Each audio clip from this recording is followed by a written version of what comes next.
You are listening to the Toxic Mold Podcast with Steve Worsley, the toxic mold expert and your number one source for mold consulting and mitigation in the USA. Let's dive into a brand new episode. Before we get started on this episode, here's a not so short disclaimer. While all attempts have been made to verify the content provided in this podcast, neither the podcaster or the producers assume any responsibility for errors, omissions, or alternative interpretations of the issues discussed here. All information stated in this podcast is the opinion of Steve Worsley. Steve Worsley is a mold specialist with over 25 years of experience in the construction and mold industry. The Toxic Mold Podcast is for information sharing purposes only. The views expressed are those of the podcaster and his alone. These views should not be taken as expert instruction or commands. While there may be references to medical conditions and symptoms, all podcast episodes are the opinion of Steve Worsley, and any medical questions or concerns shall be addressed with the appropriate licensed medical professional or professionals. As the podcaster refers to different mold types, please be aware that Steve Worsley is not a microbiologist, and questions concerning mold specifics should be answered by the appropriate professional. Steve isn't, nor does he offer any legal advice. For any legal advice, you must speak with a lawyer. The listener is 100% responsible for his or her own actions. You can check out Steve's books on Amazon. Just go to Amazon and search for author Steve Worsley. You can also take Steve's courses on Udemy or Skillshare, and you can find out more about those at cnccontractorservices.com. Now, let's get to the episode. Hello, you're listening to the Toxic Mold Podcast with myself, Steve Worsley, and we have my wife, Cassandra. How's it going? It's going good. It's almost the end of October. I know, it's almost Thanksgiving time. Oh, we're kind of stretching there, because then we get Black Friday and we can get a new TV. Yeah, Christmas, New Year's, my whole birthday month, yeah. Oh, boy. All the things. Okay, so today is a pretty good topic.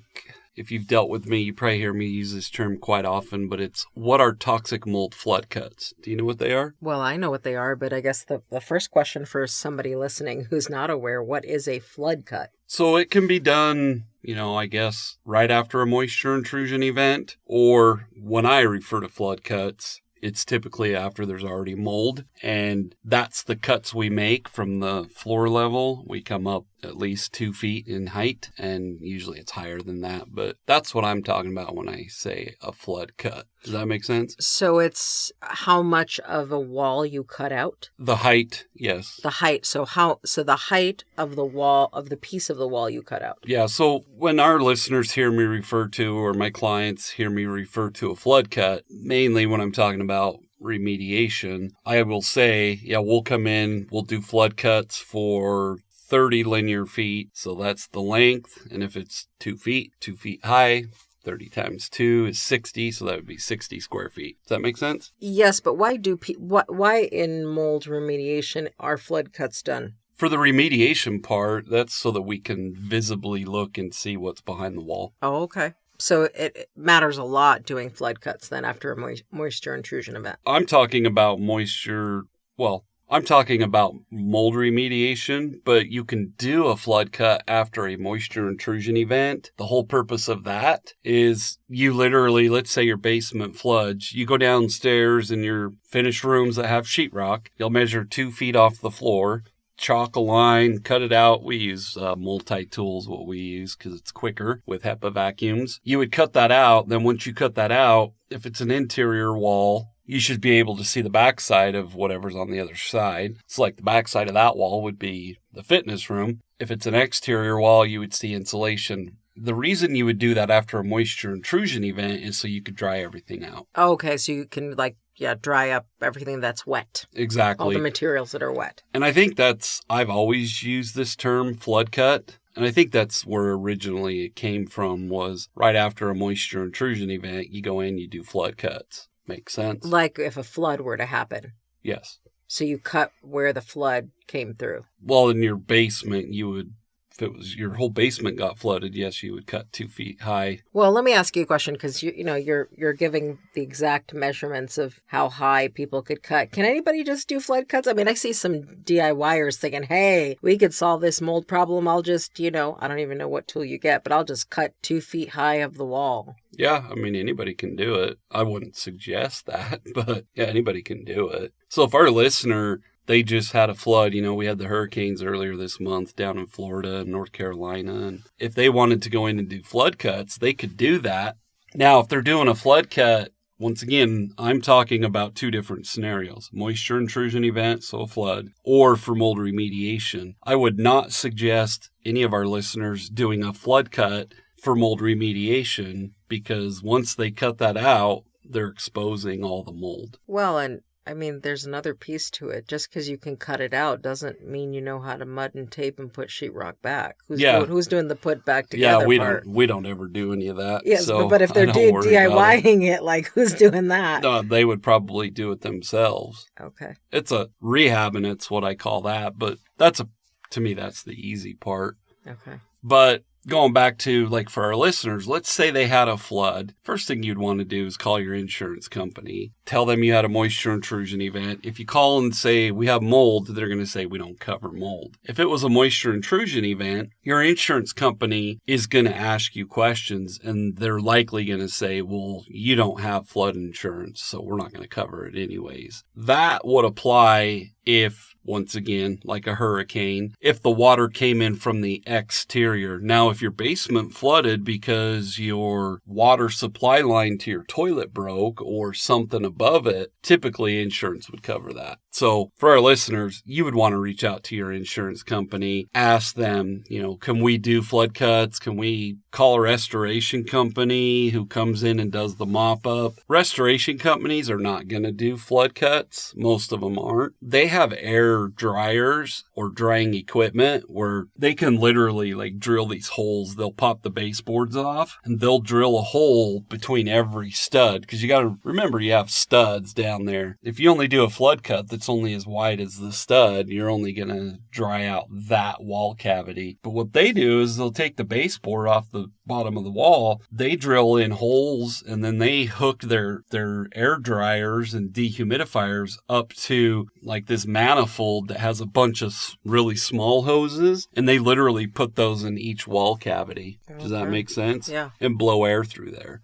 It's for restoration companies, they have pretty extensive process they follow. But going back to what we're talking about, I'm referring mainly to when we do mold remediation. Do you think most people who get mold remediation done, do you think they expect that somebody's going to come and cut half of or a little less than half their wall out? I don't know if that's a normal assumption. Well, a lot of it depends on what we're dealing with. But even when I say flood cuts, even in a ceiling, I'll say a flood cut, which is probably not the proper term. But you have to cut that out to see what's going on. Which is why I think this episode is important, so people know what to expect. Because sometimes people don't expect that mold remediation. I mean, we've heard lots of people say, well, we can just put a fog in the house and it'll get rid of all the mold. I think sometimes people don't expect how extensive the demo could be on a mold remediation job. Yeah, and that's a good point to bring up.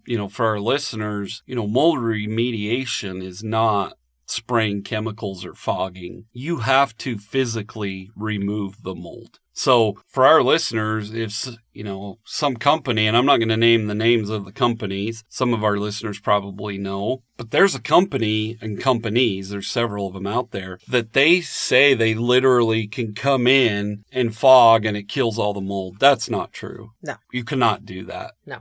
You have to do flood cuts and remove the moldy materials. Now, a flood cut is for us to physically see what's going on. Correct. Makes sense. And I think the part that I think is really important for people to understand is that whenever you're having mold remediation done, and I know you've said this on lots of episodes, not only is it expected that you're going to leave the house, you also have to understand that you're going to come back to a house that structurally will look different because of things like flood cuts. Exactly. Yeah. I mean, when we're done, like I said earlier, we only do the demo. Well, CNC Contractor Services, that's all we do. We don't rehab it. Now, have we rehabbed some jobs? Yes. We have. I don't like to, because I hate mudding and taping. I don't like to paint. I don't like to do any of the rehab stuff. But most restoration companies will come in and rehab it. But what your point is you're exactly correct. For our listeners, once the mold remediation company comes in and takes care of all the flood cuts, they are going to leave big holes in the walls. They are. And you're going to come back to rooms that are not, especially if they're bedrooms. You're going to come back to bedrooms that are not yet ready to be inhabited. I guess that's the thing I think people don't understand. No, you're correct. I mean, I know for us, I can't speak for other companies, but, we come in and if there is carpet in the room that's affected, we always recommend removing the carpet. So even if let's say we don't, the client's like, no, we don't want to replace the carpet. We will put carpet protection down. We put floor protection down. Like there are things we do that we're not going to remove after we remove our containments. We would leave the floor protection down so that when your sheetrock guy and your painter and everybody that's rehabbing it, they have floor protection down. So we leave it there. But to go back to what you're bringing up, yeah, it's a construction site pretty much. Yeah. And I think going back to the topic, what are toxic mold flood cuts? I think it's important for listeners to understand what they are so that when you're getting quotes, when you're getting bids, or when somebody is actually doing the work, you actually know what's happening. Exactly. And that's obviously why we do this podcast every week is I'll say things and use terminology that I just assume everybody else knows. And, for our listeners, hopefully they've listened long enough that they know you have to actually physically remove the moldy materials. And once again, the whole point of a flood cut is we can see what's behind that wall. Is there insulation? Is there another wall that, sometimes in basements, you'll see a lot of weird things that are done. Did they build a false wall because maybe the foundation's cracking and they didn't want people to see it, so they cover it up? But my point is the flood cut is so we can physically see what else is affected. Absolutely. So what is your call to action for people? Make sure if you have a flood that you have the proper professionals come in. Don't just measure up 2 feet because you listened to Steve's podcast and he told you could do it. Make sure you hire the professionals. Well, and especially because not every wall you should be cutting into. You always say bearing walls. Not that I know what that means, but there are certain walls that if you cut into, you could have some massive problems. Yeah. And there could be plumbing lines behind the walls, electrical wires. When we cut all this out, we do it all the time. And have we hit electrical lines and stuff like that? It's happened, but it's not very often because we know what we're doing. Absolutely, which leads us to consultations. Exactly. We offer, I'm sure our listeners know this, we offer a bunch of different services, but we can do consultations, VPAs, which is virtual property assessments. We have a ton of services that we offer. Just go to cnccontractorservices.com. Everything's there. If you're not sure what you should do, reach out to info@CNC, or there's a contact us page. Absolutely. cnccontractorservices.com. Perfect. We appreciate all you listeners. Have a great week. Thank you for listening to this episode. Make sure you go to our website at cnccontractorservices.com and sign up for the mold investigation checklist. Again, go to cnccontractorservices.com and get your free mold investigation checklist today. You can also on cnccontractorservices.com find out more about Steve's courses and books and consultations. Once again, go to cnccontractorservices.com.